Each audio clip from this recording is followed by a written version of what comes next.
দোকানপাট খুলবে না, গাড়ির চাকা ঘুরবে না, একদম কমপ্লিট শাটডাউন থাকবে সারা বাংলাদেশ। ঢাকা শহরকে অচল করে দেওয়া হবে, ঢাকা অবরোধ করবো। সর্বনাশ করছে 13 তারিখ আর 14 তারিখ 15 তারিখ এইটা বুঝি না, আমরা কোনো তারিখ বুঝি না। নেত্রী যখন ডাক দিব তখন আমার জীবন দিতে প্রস্তুত। গুলি যদি 10,000 লাগে বুলেট, কেন আবু সাইদ, একটা আবু সাইদ আর শেখ হাসিনা আছে। আসসালামু আলাইকুম, আপনি দেখছেন নগদ টিভি। ভিডিওটি দেখতে দেখতে একটি লাইক দিন, চ্যানেলটি সাবস্ক্রাইব করে পাশে থাকুন, আর আপনার মতামত কমেন্ট বক্সে লিখে জানান। নগদ টিভি সবসময় সত্যের অনুসন্ধান করে, সত্য তথ্য তুলে ধরে, সত্য ভিডিও দেখানোর চেষ্টা করে। নিউজ রিডিং, ঘটনা, খবর অংশ। আজকে আমাদের আলোচনার কেন্দ্রবিন্দু 1-3 তারিখের কর্মসূচি। আওয়ামী লীগের পক্ষ থেকে জানানো হয়েছে 1-3 তারিখে সারা দেশে শান্তিপূর্ণ অবস্থান এবং দলীয় শক্তি প্রদর্শনের কর্মসূচি পালন করা হবে। দলের কেন্দ্রীয় নেতারা জানিয়েছেন, এই কর্মসূচি কোনো অস্থিরতা নয়, বরং সাংগঠনিক প্রস্তুতি ও রাজনৈতিক অবস্থান জানানোর একটি অংশ। এদিকে বিভিন্ন এলাকায় ইতোমধ্যে সমন্বয় সভা, নির্দেশনা এবং সংগঠনের প্রস্তুতি চলছে। আইনশৃঙ্খলা রক্ষাকারী বাহিনীও মাঠে পরিস্থিতি নজরদারিতে রাখার কথা জানিয়েছে।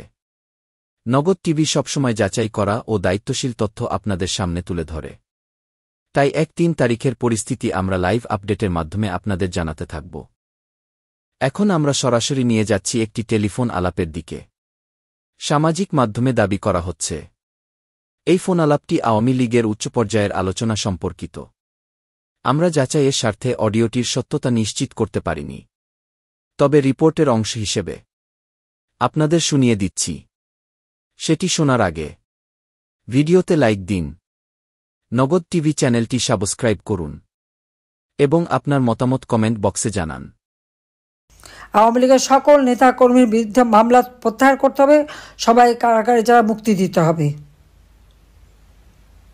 বাংলাদেশের গণতন্ত্রকে আবার আমাদের পুনরুদ্ধার করতে হবে। অগণতান্ত্রিক অবৈধ সরকার থাকতে পারে না, সংবিধানটা অনুমোদন দেয় না।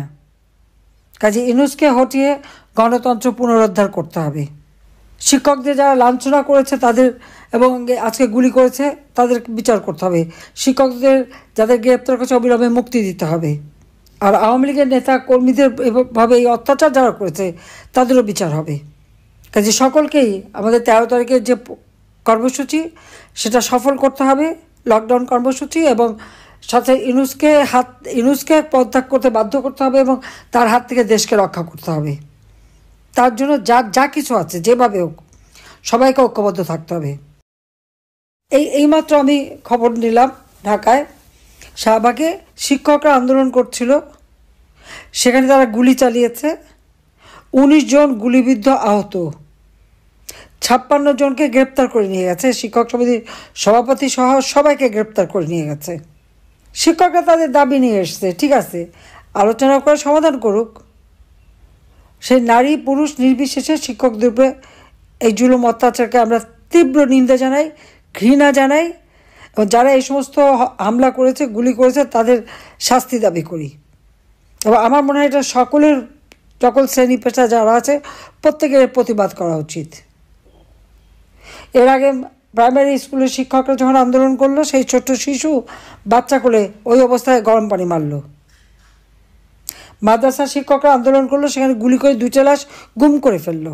এক নেতা বললেন তার ছেলেকে ধরে নিয়ে গেছে আর তার লাশটাও পেল না, তাকে গুম করে ফেলেছে। আজকে আবু সাইদ থেকে শুরু করে যতগুলি হত্যাকাণ্ড ঘটেছে এগুলি তো ইউনূসের মেটিকুলাস ডিজাইনের মাধ্যমে করা। আমরা কেন হত্যা করতে যাব ছাত্রদের? জুলাই 15 তারিখ পর্যন্ত যখন ওরা আন্দোলন করছে তাদের গায়ে একটা টোকাও লাগতে দেয়নি। যখন এরা আগুন দিয়ে পোড়াতে শুরু করলো ঘর বাড়ি, মেট্রো রেল সব, এমনকি পদ্মা সেতুতে যেহেতু হামলা করছে, ফ্লাইওভার, বিটিভি ভবন,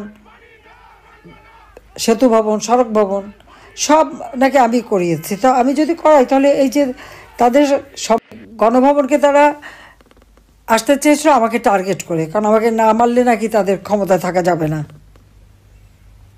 সেই উদ্দেশ্যে আসছে। এটা সে স্পষ্ট বলে দিচ্ছে।